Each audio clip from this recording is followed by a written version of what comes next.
El toque de queda se acorta desde la 1 hasta las 5 de la madrugada en Guayaquil, Quito, Durán, Esmeraldas y otras 34 ciudades, porque según el gobierno la violencia se redujo.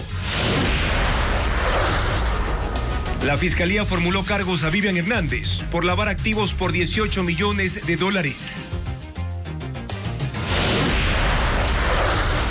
Francisco Sebastián Barreiro Abad, hijo de la segunda mandataria Verónica Abad, fue detenido tras una investigación de oferta de tráfico de influencias en la vicepresidencia. El Instituto Geográfico Militar inició la impresión de 13.6 millones de papeletas para la consulta popular del 21 de abril. La Cancillería desmiente una publicación de un medio español que afirma con detalles que el presidente Noboa protagonizó un escándalo en su última visita a España, mientras el autor de la nota se ratifique en lo dicho. Hasta 400 ecuatorianos son detenidos a diario en la frontera de Estados Unidos con México. La Casa Blanca advierte que el asilo no es automático para todos los inmigrantes. Tras las destituciones y suspensiones por los casos de corrupción, en Guayas faltan 49 magistrados para evacuar las causas represadas. Tras la detención de integrantes de su buró, la dirigente de oposición venezolana María Corina Machado dice que Nicolás Maduro quiere cerrar el camino a la libertad para perpetuarse en el poder.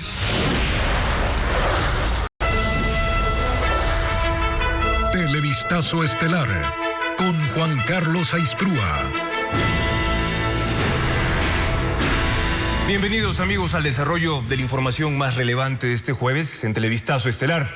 Mediante decreto ejecutivo, el presidente de la República, Daniel Noboa, modificó los horarios del toque de queda por cantones. La medida se ha mantenido debido al estado de excepción extendido por la situación de violencia e inseguridad en el país. Carla Delgado explica los cambios.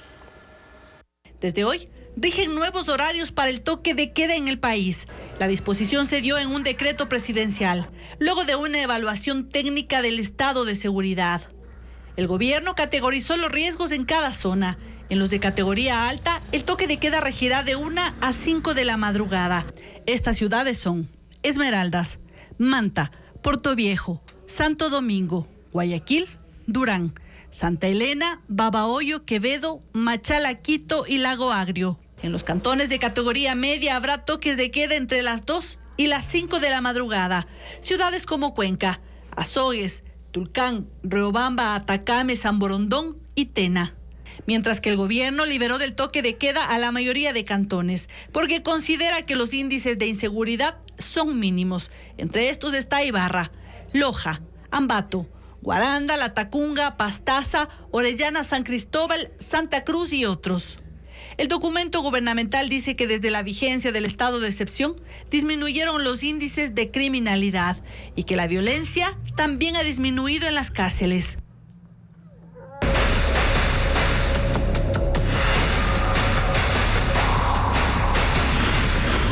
Caso Nene, traspié para la vice.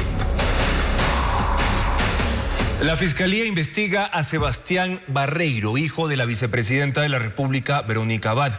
Él fue detenido esta mañana por el delito de oferta para realizar tráfico de influencias. Diego Puente con más detalles. Sebastián Barreiro, hijo de la vicepresidenta de la República, Verónica Abad, fue detenido la mañana de este jueves en Cuenca. La Fiscalía lo investiga por el delito de oferta de tráfico de influencias y llamó a este caso Nene. Desde la mañana hubo allanamientos en Cuenca y Quito. En la capital Azuaya, agentes de la policía y de la Fiscalía ingresaron a un domicilio en una urbanización vía Arrácar, en el sector Los Cerezos, y en una oficina en las calles Gran Colombia y Benigno Malo, en el centro histórico. El hijo de la vicepresidenta fue trasladado a ese lugar y a su salida dijo que todo era político. Las diligencias judiciales fueron dispuestas por el fiscal Leonardo Alarcón de la Unidad de Transparencia y Lucha contra la Corrupción. Se prevé que Barreiro Abad sea trasladado a la Policía Judicial en Cuenca, en donde se reforzó la seguridad. El delito de oferta de realizar tráfico de influencias imputa a la persona, sin ser funcionario, que solicite dádivas o remuneraciones para beneficiar a un tercero con resoluciones que favorezcan a sus intereses. Barreiro Abad es abogado y cuenta con una acreditación como mediador. En el gobierno anterior fue intendente de policía de la Azuay, también comisario de los cantones Cuenca y Pucará, y en su paso por el servicio público fue designado vocal de la Junta Electoral de la Azuay. Y Sebastián Barreiro fue trasladado a Quito y llegó ya al Complejo Judicial Norte, donde está a la espera de su audiencia de formulación de cargos. Ahora, la detención del hijo de la vicepresidenta genera reacciones en la Asamblea Nacional. Los legisladores dicen que esperarán la información de la Fiscalía para determinar si es necesario un control político sobre Verónica Abad. Patricio Díaz tiene la información. La Asamblea espera un pronunciamiento de la vicepresidenta frente a la detención de su hijo por presunto delito de oferta de tráfico de influencias. Y resaltan su capacidad de control político sobre las autoridades. Que es una obligación de la vicepresidenta de la República emitir una opinión, dar un pronunciamiento, es también lógico, porque está involucrado el hijo de ella. Sí, pues ella puede hacerlo, no necesariamente en el país, lo puede hacer desde allá. Ustedes saben que hoy hay medios telemáticos para comunicarse. Con ello y la información que se desprenda de la investigación de Fiscalía, se podría justificar, dicen, si existe la necesidad de una fiscalización a la funcionaria.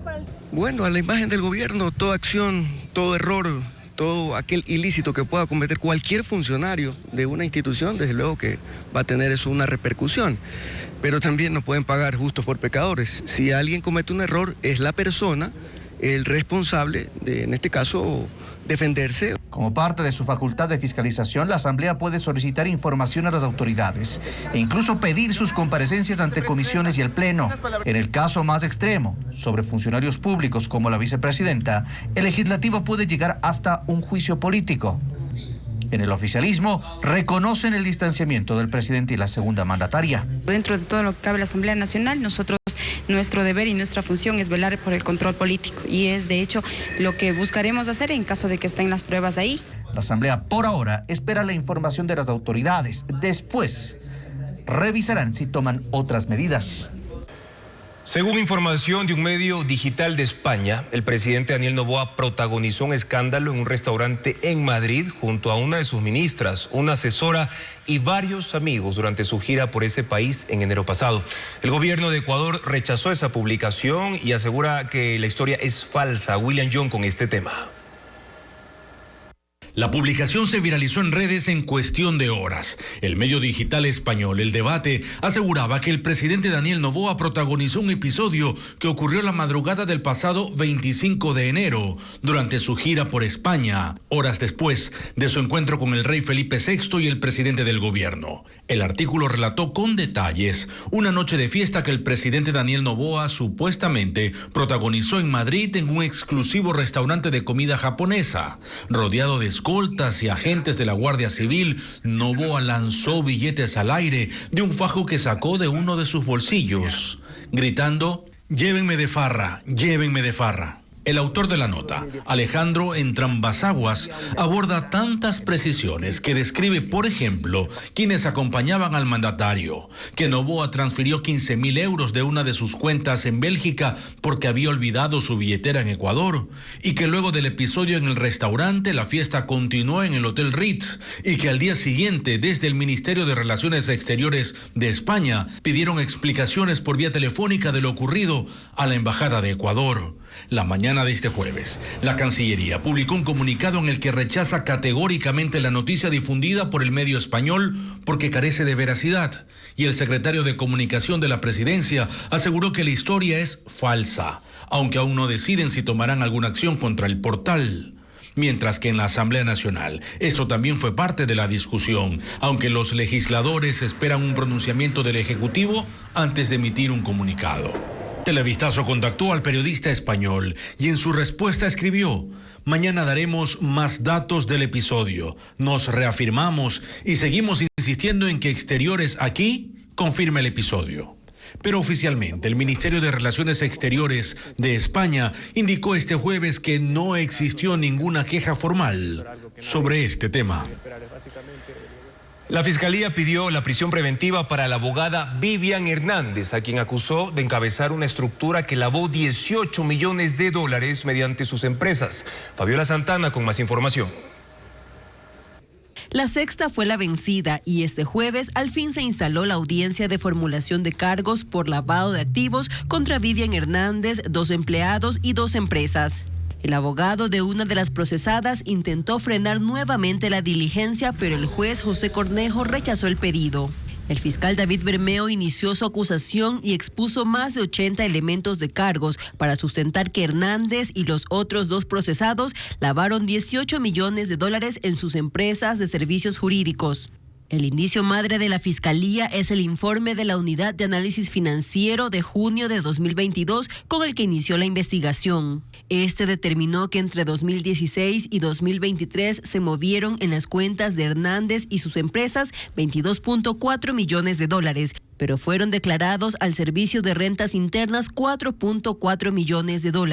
La Fiscalía estima que el monto de lavado es la diferencia, 18 millones. Los depósitos los hacía la acusada, por eso está sindicada de líder de la estructura criminal, y Luis Ortiz y Erika Carvajal acusados como colaboradores. Según el fiscal, entre los clientes de Hernández está la Federación Ecuatoriana de Fútbol, que facturó $766,000 e hizo depósitos y giró cheques por $462,000 cuando Hernández no había registrado su título de abogada. El fiscal también la acusó de beneficiarse de bienes de origen ilícito, pues adquirió 2 departamentos, 3 vehículos de alta gama y un terreno en Tabacundo. También pagaba, según Fiscalía, pasajes aéreos fuera del país a ex jueces como Pamela Martínez, entonces jueza constitucional, ahora sentenciada por el caso Sobornos junto a Rafael Correa. Al final de su exposición, el fiscal pidió que se ordene prisión contra Vivian Hernández, presentación periódica para los otros 2 procesados y la incautación de bienes y congelamiento de cuentas.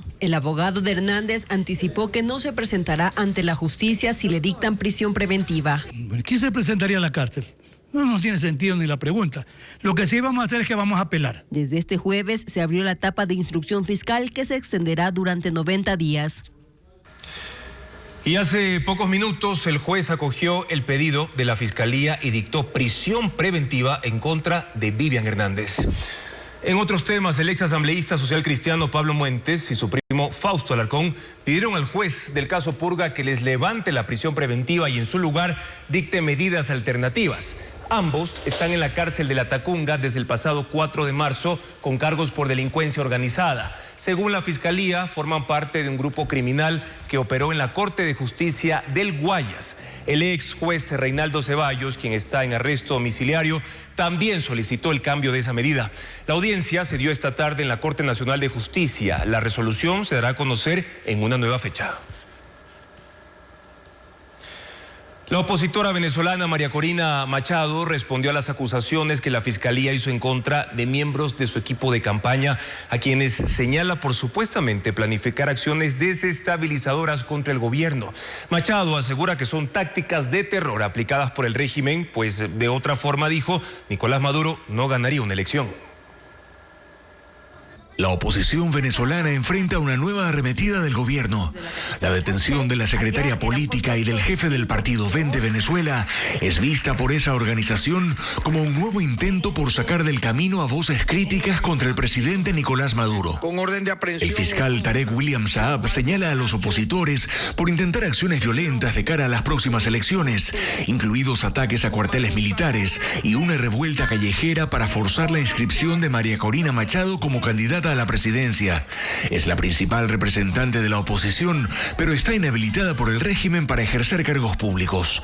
Ella ha rechazado las acusaciones de la Fiscalía contra miembros de su partido. El día en que el régimen despliega toda su maldad, todo el miedo, la mentira, la violencia para sembrar el terror. Justo ayer, la misión de Naciones Unidas para Venezuela advertía de las tácticas del gobierno contra la oposición, incluso para obtener confesiones que involucren a sus miembros. Machado asegura que la persecución es la única forma que tiene el presidente Maduro para seguir en el poder. Evidentemente, el régimen quiere cerrar el camino a la libertad en paz. Lo quieren cerrar porque saben que están derrotados, porque no hay manera que puedan ganar una elección contra nosotros. 7 dirigentes del partido de María Corina Machado han sido detenidos en los últimos 2 meses, 2 más ayer, y hay órdenes de detención vigentes contra otros 7 funcionarios políticos cercanos a ella. La detención de los opositores venezolanos ha sido rechazada por varios gobiernos, incluido Estados Unidos. El encargado del Departamento de Estado de ese país para América Latina, Brian Nichols, condenó las detenciones que dice son arbitrarias y exige la inmediata liberación de los políticos, en medio de hechos que ocurren a tan solo 4 meses de las elecciones presidenciales.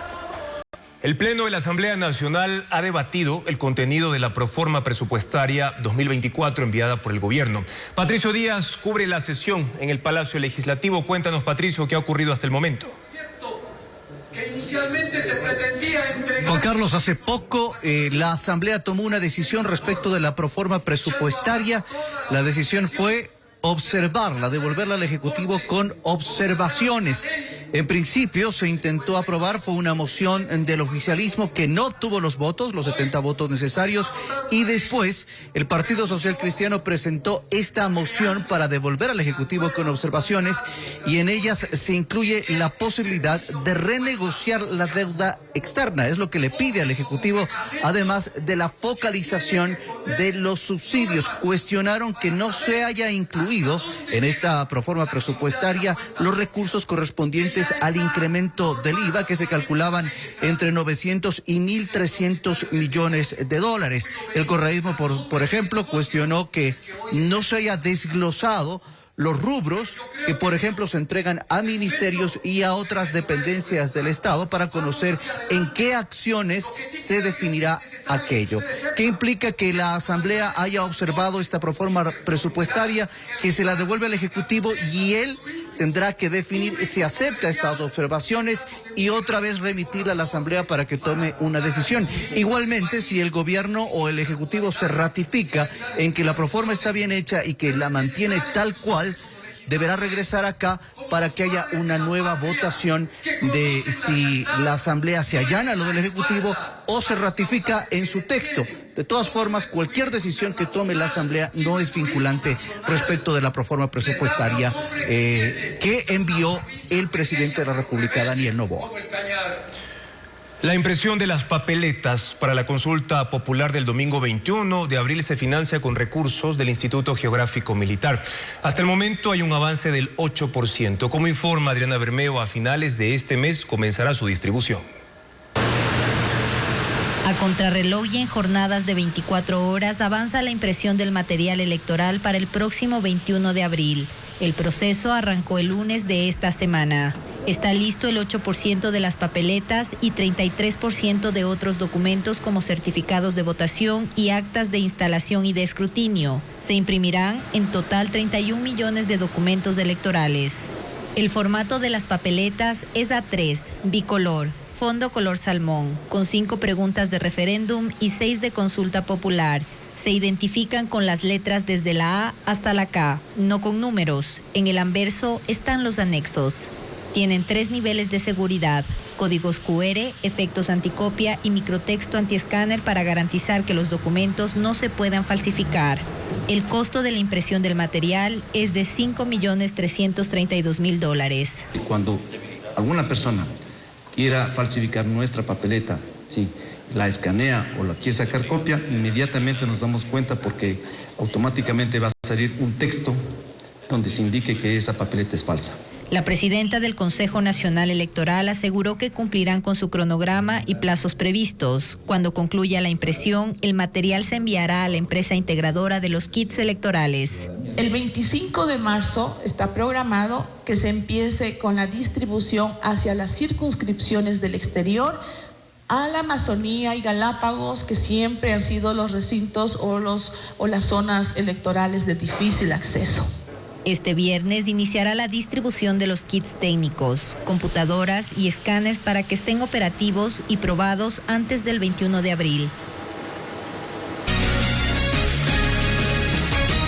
La ley para enfrentar el conflicto armado interno, que busca subir el IVA al 15%, afecta a la seguridad jurídica del sector empresarial porque los cobros serán retroactivos. Según constitucionalistas, la normativa es inconstitucional, pero eso tendrá que resolverlo la Corte, que aún no se ha pronunciado. Diego Cuenca explica el problema. La Corte Constitucional tiene que decidir si dar o no prioridad a la demanda que es el lunes. Pusieron los presidentes de las cámaras de comercio y de industrias de Guayaquil. El pronunciamiento de los jueces determinará si fue o no constitucional el trámite de la ley para enfrentar el conflicto armado interno, con la cual se subirá el IVA al 15%. Televisazo conoció que aunque el tema aún no ha sido discutido por los magistrados al interior de la Corte, algunos de ellos están a favor de darle agilidad al trámite. La observación de los gremios guayaquileños es que la Asamblea Nacional incluyó impuestos que no fueron presentados por el mandatario Daniel Noboa en su veto parcial. Entre ellos, contribuciones temporales a las empresas, a las utilidades de los bancos, el IVA diferenciado para materiales de construcción y modificaciones al impuesto a la salida de divisas. Según el constitucionalista André Benavides, esa reforma es inconstitucional porque afecta a la seguridad jurídica de las empresas. La regulación de estos impuestos tiene efecto retroactivo. Imagínese usted que declara el impuesto a la renta, ya ha repartido las utilidades y le vienen a cobrar una contribución respecto al ejercicio fiscal del 2022. El escenario más probable es que la Corte recién tome una decisión después de que la ley entre en vigencia. La reforma económica entrará en vigencia el 1 de abril. Cerca de 400 ecuatorianos son detenidos diariamente cuando cruzan de manera ilegal la frontera de Estados Unidos. Autoridades de ese país advierten que quienes entren en su territorio de forma irregular no serán elegibles para un asilo. Bessie Granja con la noticia. Autoridades del Departamento de Seguridad en Estados Unidos advierten que cada día son detenidos 400 ecuatorianos que cruzan de forma irregular a ese país. Luis Miranda, subsecretario de Comunicaciones del organismo, informa que por la masiva llegada de indocumentados de varias naciones, se implementaron procesos de deportación acelerada. Condena los engaños hechos por traficantes de personas, quienes en redes sociales promocionan la falsa idea de acceder a un asilo en caso de llegar a territorio estadounidense. Las personas que cruzan ilegalmente son puestas en un proceso de deportación y mucho de lo que vemos en las redes sociales es que les venden esta idea de que al cruzar entonces ya se les resolvió todo y no es así. Por lo que hace una aclaración a los compatriotas que piensan en migrar sin una visa. El asilo no es para personas que están huyendo por razones económicas, no es ni siquiera para personas que están huyendo porque hay violencia generalizada en sus países de origen. Es para grupos protegidos y categorías específicas que sufren persecución directamente. La patrulla fronteriza estadounidense reporta en 2024 la detención de 51.074 ecuatorianos. Solo en enero llegaron 200 niños no acompañados. El año anterior, 117.000 connacionales fueron deportados sin documentos. Las declaraciones de la autoridad americana coinciden con la alerta de la organización 1-800 Migrantes sobre el secuestro de 95 compatriotas que realizaban el cruce irregular en la ciudad de Tapachula, en México.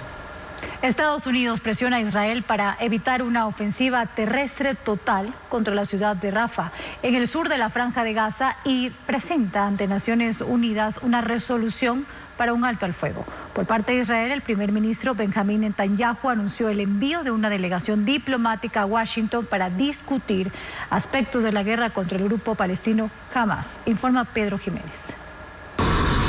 La comunidad internacional intenta evitar a toda costa un ataque masivo de Israel contra el sur de la Franja de Gaza, donde se ubica la ciudad de Rafah, el paso fronterizo con Egipto para la entrada de ayuda humanitaria y las instalaciones donde se refugian 1.700.000 gazatíes.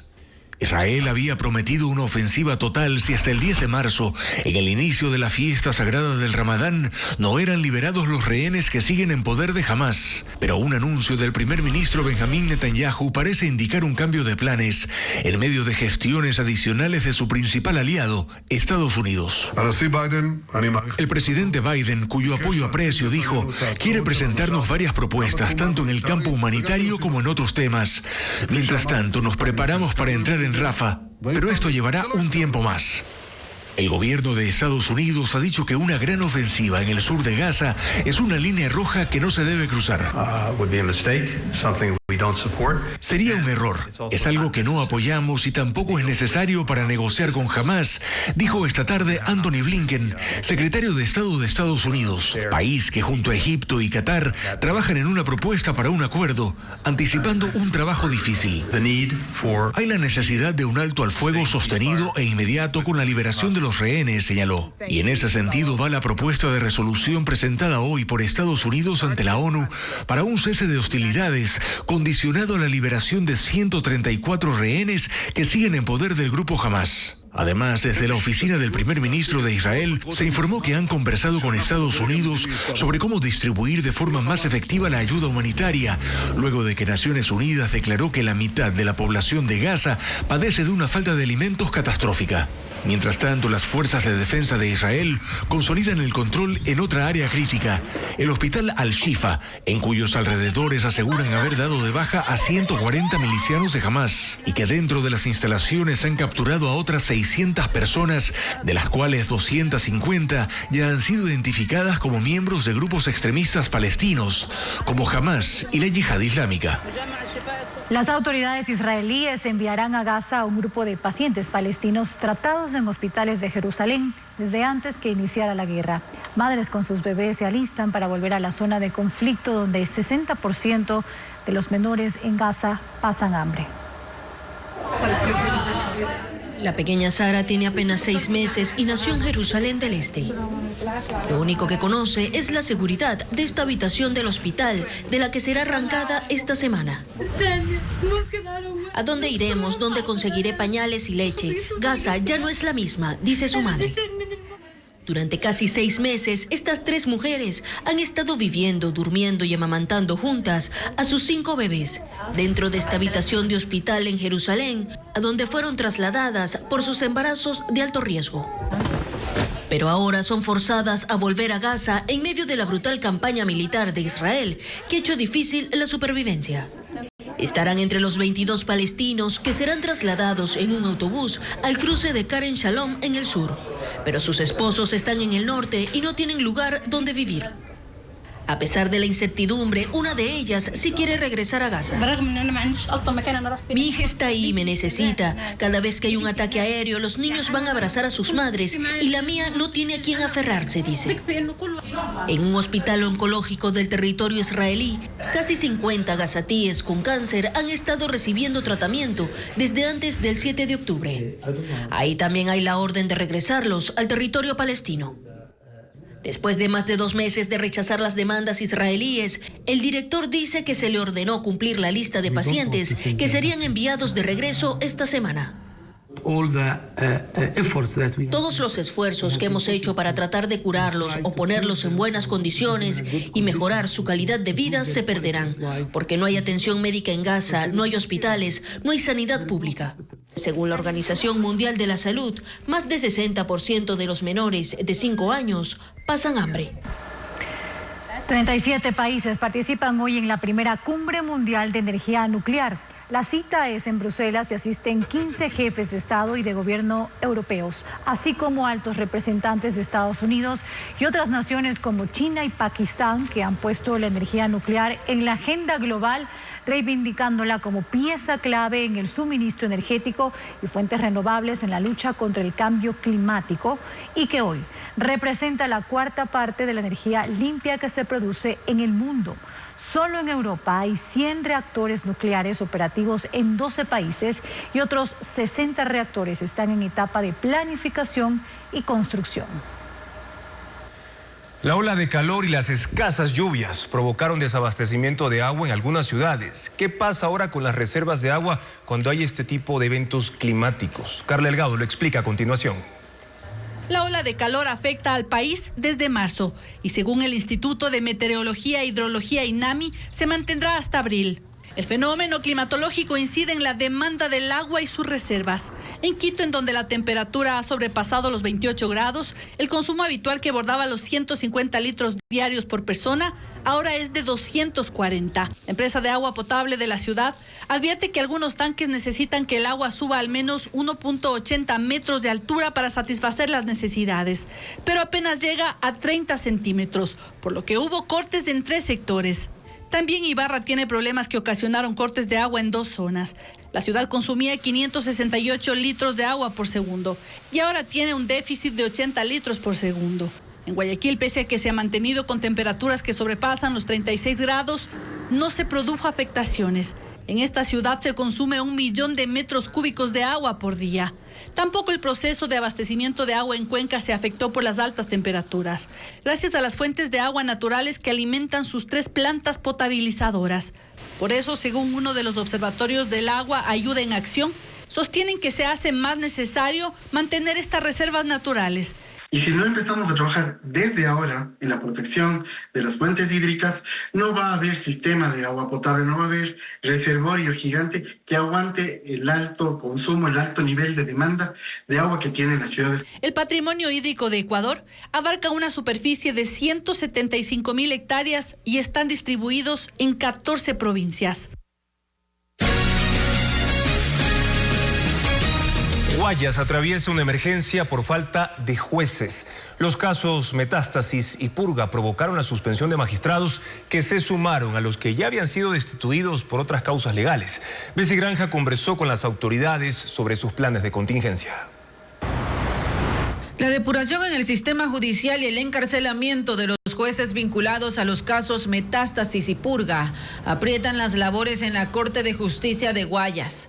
Autoridades del Consejo de la Judicatura aplican planes de emergencia para solventar la demanda de atención ante el déficit de personal, para de alguna manera reemplazar a los jueces o asignar ya estos despachos a nuevos jueces. ¿De dónde van a tomar esos nuevos jueces? Del Banco de Datos de Anticorrupción. Y una convocatoria para que los jueces de primer nivel suban a salas. En esta provincia hacen falta 49 jueces. 28 fueron destituidos entre 2023 y 2024. 14 salieron por varias causas y 7 fueron suspendidos por las recientes investigaciones de corrupción. Entre ellos, Fabiola Gallardo, expresidenta de la Corte, Johan Marfetán, Reinaldo Ceballos, Henry Taylor, Guillermo Valareso, Alberto Lino y Nelson Ponce.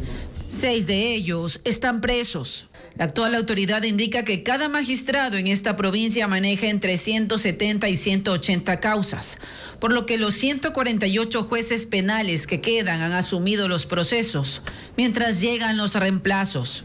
De designación de jueces temporales, porque el debido proceso establece un concurso ya que debe ser solventado por el Pleno para cubrir esta situación que se planteó en la provincia. La autoridad está a la espera de que el Consejo de la Judicatura realice el concurso de jueces.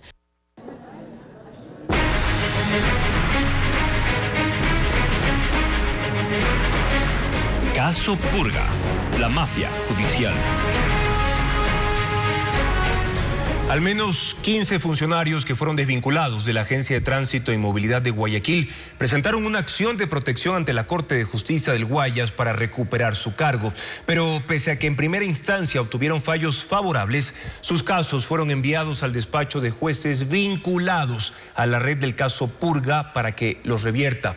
Eran favores que le hacía Mayra Salazar a uno de los asesores de esa entidad. Luisa María Heredia con más detalles. En total, 15 acciones de protección presentadas por funcionarios de la Agencia de Tránsito y Movilidad de Guayaquil entre mayo y noviembre de 2023 aparecen en el sistema informático de trámite judicial. Son casos similares al del asesinado exagente del ATM Byron Cisalima Briones, quien días antes de su muerte denunció haber sido desvinculado de la entidad de forma irregular, con ayuda de un fallo de 3 jueces de la Sala Penal de Guayas que ahora están detenidos por el caso Purga. Entre esos procesos está el de Tomás Mogro Zambrano, especialista de seguimiento de proyectos de la Agencia de Tránsito hasta agosto pasado. Inmediatamente después de que lo sacaron sin argumentar alguna razón, presentó una acción de protección que le fue otorgada por el juez Ángel Tapia. Ambos, el funcionario y el magistrado, son mencionados en un chat entre Mayra Salazar, la ex relacionista pública de la Corte Provincial de Justicia del Guayas, y Fadul Mosquera, asesor del ATM, quien le pidió ayuda para voltear los fallos que no eran favorables para la entidad. Hoy intentamos hablar, pero no contestó. Mañana AM yo me encargo con el señor Tapia. Perfecto, Mayra, gracias. Me mantiene al tanto, porfa. Se la dio a favor de Mogro. Más allá de querer ganar, siento vergüenza ver el análisis. basó su decisión en un antecedente de hecho, nunca en lo realmente de fondo. Pida en la apelación error inexcusable, por favor, que nosotros tenemos un sumario a él pendiente. El caso de Mogro pasó a manos de un segundo juez, que debe resolver la apelación que presentó la TM. La audiencia estaba prevista para el 5 de marzo, pero no se dio por la crisis que ocasionó en la Corte de Guayas la revelación del caso Purga. Entre los desvinculados hay 2 médicos institucionales, un supervisor administrativo, un analista de control de bienes y otra de compras. También agentes civiles como Byron y Salim Abriones. Televistazo solicitó una entrevista al Departamento de Comunicación de la Agencia de Tránsito y Movilidad de Guayaquil para abordar este tema. Hasta el cierre de este reportaje no fue concretada. Además de sus fuentes y operadores en el sistema judicial, Mayra Salazar también tenía contactos en la policía. Les solicitaba información confidencial sobre operativos para pasársela luego a criminales, los que llamaba amigos. Entre ellos, un operador del puerto de Guayaquil que fue alertado sobre un allanamiento.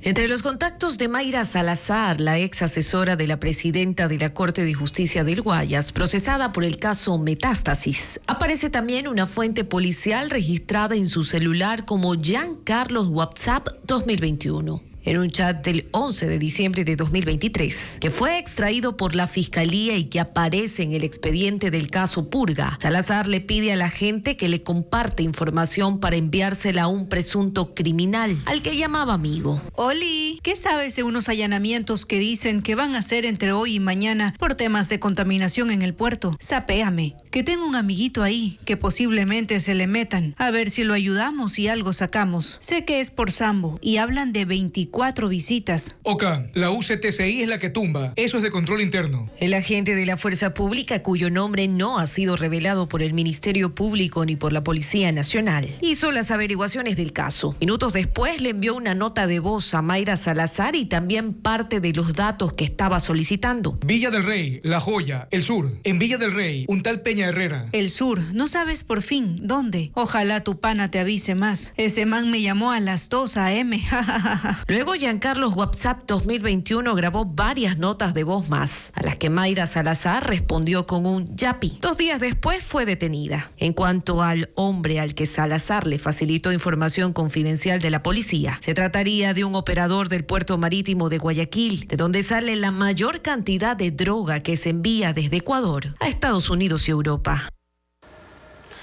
Carlos Mendoza y Catherine Guaita, guías penitenciarios y esposos, además están procesados en el caso Metástasis por recibir dinero del narcotraficante Leandro Norero y colaborar con él ingresando objetos prohibidos a la cárcel y gestionando boletas.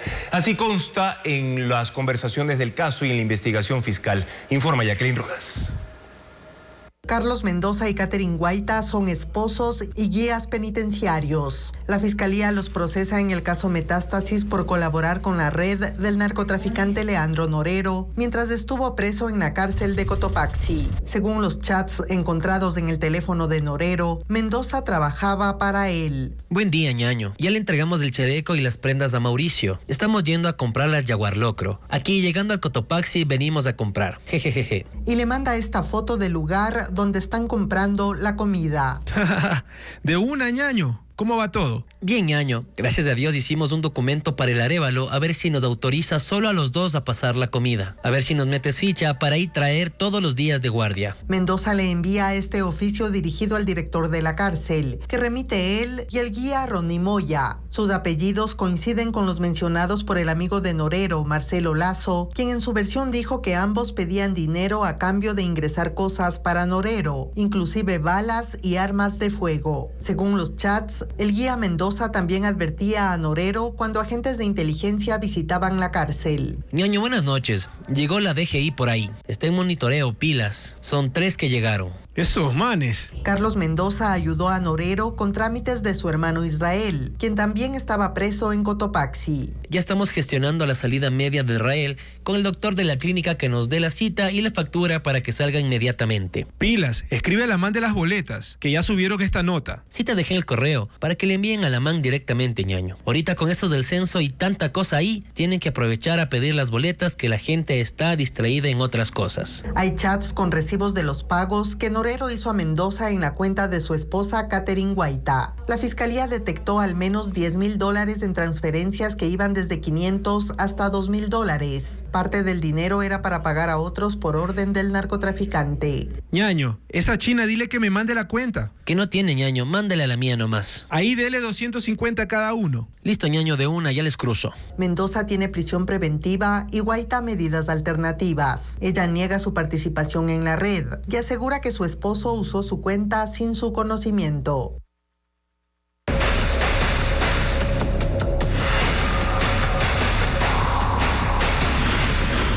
Caso Nene. Traspié para la vice.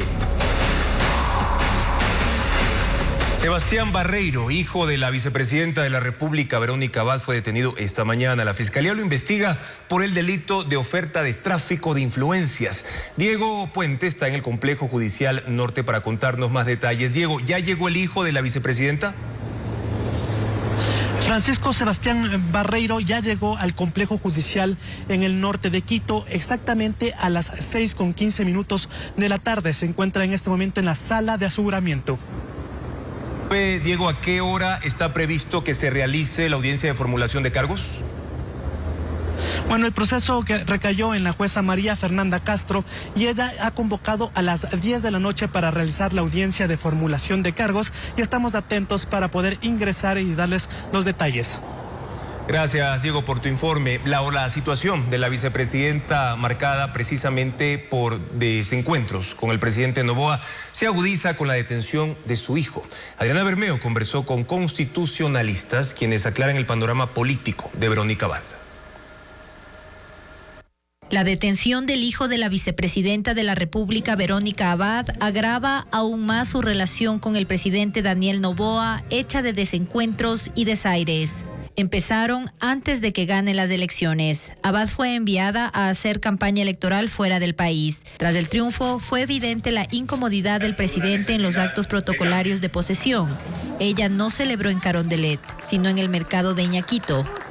Acto seguido, el mandatario limitó las funciones de Verónica Abad. En sus primeros días de gobierno la designó como embajadora plenipotenciaria ante Israel y ordenó la reestructuración de la vicepresidencia y la eliminación del personal de seguridad. Con los días y ante declaraciones de la vicepresidenta, la Cancillería le pidió no hablar sin autorización. Verónica Abad no es responsable directa del presunto delito de su hijo y según la constitucionalista Pamela Aguirre, en ese hecho no se configuran causales para un juicio político. Hay un escándalo en el que de por medio pueda estar la integridad de la vicepresidenta, pues esto puede generar una crisis política que obligue a la vicepresidenta a renunciar, pero no porque exista una forma jurídica de que ella renuncie. Todo dependerá de lo que se descubre en la investigación, dice el constitucionalista Gonzalo Muñoz. La Asamblea Nacional tendría que analizar, viendo los elementos, viendo las evidencias, un posible delito político por enriquecimiento ilícito de la vicepresidenta de la República. Más allá de que el cargo de la vicepresidenta puede estar en riesgo, lo que sí está claro es que el delito de su hijo, de ser probado, la pone gravemente en apuros. En Cuenca, la policía junto a militares desmantelaron un taller donde fabricaban armas artesanales que estaban empaquetadas en cajas, listas para su comercialización. Diego Cuenca describe el operativo que dejó un detenido. El allanamiento se realizó en un taller del barrio Jaime Roldós, en el norte de Cuenca. La policía y los militares sospechaban que en el lugar se fabricaban y vendían armas de manera ilegal. Cuando ingresaron, los agentes se encontraron decenas de cartones, en los que hallaron fusiles, escopetas y pistolas, todas empaquetadas con papel, listas para ser distribuidas. En total, 100 armas de fuego y 80 cartuchos fueron decomisados. Al interior también se pueden ver accesorios como culatas de las carabinas que estarían siendo como materia prima para poder ensamblar las armas, las carabinas o escopetas que se puedan desarrollar con esta tecnología rústica. La policía señaló que están tras la pista de otras personas vinculadas a la comercialización de armas. 3.2 toneladas de droga fueron incautadas en 4 operativos ejecutados en las últimas horas por la policía y las Fuerzas Armadas. El mayor hallazgo se dio en Guayas, donde se allanó una propiedad que funcionaba como bodega y tenía salida al río para transportar el alcaloide. Informa Luis Alfredo Zúñiga.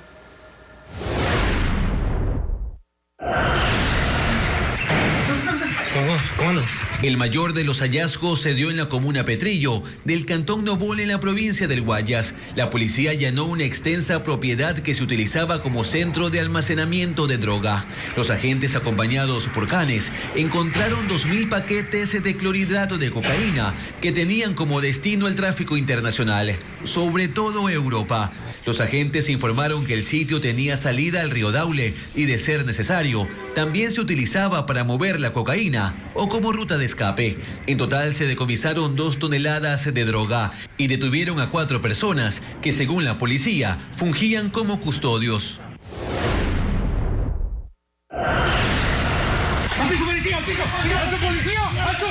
En la zona rural del cantón Pueblo Viejo, en la provincia de Los Ríos, la policía allanó una vivienda tras varias semanas de investigación y encontró 842 kilos de cocaína. La droga estaba oculta en sacos de yute dentro de una bodega. En el operativo se logró la aprehensión de 2 hombres y se incautaron 2 escopetas y 2 cartucheras. Durante patrullajes fluviales de las Fuerzas Armadas en el sector Bocana de Lagarto, en Esmeraldas, se detectó una embarcación con droga. Al menos 12 militares con un can detectaron 286 paquetes con alcaloide ocultos en 10 sacos de yute. El comando de guardacostas de la Armada capturó en una isla cercana al sector Tres Bocas, en el Golfo de Guayaquil, a 2 hombres que custodiaban una caleta con 200 kilos de droga. En la intervención también se decomisaron 2 lanchas rápidas. Entre los 4 operativos suman 3.3 toneladas de droga incautadas en menos de 24 horas. Debido a los estragos que dejan las lluvias de la temporada invernal en Ecuador, 3 vías se mantienen cerradas y 45 parcialmente habilitadas. Deslizamientos, socavones y colapsos son parte de las consecuencias. Las afectaciones en las vías del país se mantienen en 18 provincias de la región Costa, Sierra y Oriente. Son 48 carreteras con estragos. De esas, 3 están cerradas al tránsito vehicular. Es el caso de la Concordia Puerto Nuevo en el kilómetro 23, en la provincia de Santo Domingo de los Áchilas. En el sitio ya se inició la instalación del puente Bailey para recuperar la circulación, pero aún no hay una fecha exacta de funcionamiento. La vía Loac Santo Domingo también está cerrada por la caída del puente en el kilómetro 82 y rocas en la calzada en el kilómetro 83, mientras en Chimborazo, la carretera Riobamba, Balvanera, Alausichunchi está cerrada por pérdida de vía en el sector Casual. Otros 45 caminos están parcialmente habilitados. Así ocurre con la Esmeraldas Quinindé, al igual que con la carretera Arenillas Puente Puyango, por un socavón en el kilómetro 20. En Tungurahua, Labaños, Puyo, presenta un socavón y colapsos, mientras en Azuay hay hundimientos en 10 tramos de la carretera Cuenca-Girón Pasaje y desprendimiento de rocas en la cuenca Molleturo-El Empalme. Además, en Morona, Santiago, la vía Macas-Puyo también está parcialmente habilitada luego del desbordamiento del río Upano. El Ministerio de Transporte y Obras Públicas ha establecido rutas alternas para los conductores que se pueden consultar en sus redes sociales. Hoy se instalaron nuevamente las mesas técnicas del Ministerio de Ambiente en la parroquia Palo Quemado en Cotopaxi, que socializa la consulta sobre explotación minera a los habitantes de la zona de influencia directa. A diferencia de los 2 días anteriores, hasta el momento no se han registrado disturbios, como lo informa Patricio Viera. Tras 2 días de enfrentamientos entre grupos de comuneros antimineros y miembros de la policía y Fuerzas Armadas, la parroquia Palo Quemado del cantón Sichos amaneció este jueves con calma. Las mesas técnicas de socialización del Ministerio de Ambiente sobre la consulta previa para el proyecto minero La Plata S.A. en la zona se volvieron a instalar en el centro parroquial, manteniendo el resguardo de 210 policías y 100 militares. Esto luego de que ayer, a las 4 de la tarde, cerca de 800 personas trataron de suspender la actividad, ocasionando disturbios. Hoy en el sitio, 8 técnicos continúan exponiendo a 70 pobladores de 2 recintos ubicados en la zona de influencia los detalles de la consulta. ¿Dónde van a estar ubicadas las relaveras? ¿Dónde van a estar ubicadas las escombreras? ¿Y cómo estas van a contaminar sus recursos hídricos? Es la preocupación homologada. Y es más, por eso estamos aquí, para tratar de absorber la mayor cantidad de observaciones que ellos tengan y las dudas. En Palo Quemado hay aproximadamente 1.700 habitantes, pero se estima que solo cerca del 40% de la población participará en la consulta. La fecha de la consulta aún no se ha definido. Hasta el cierre de este informe, los grupos que se oponen a la extracción minera en Palo Quemado no se han movilizado al centro de la parroquia y la mañana transcurrió con normalidad. En Tungurahua y Cotopaxi se realizó la celebración del Pauca Raimi como agradecimiento a la época de florecimiento de los productos de la tierra. El acto principal de este festejo fue el encendido del fuego. Fabián Villa con las imágenes.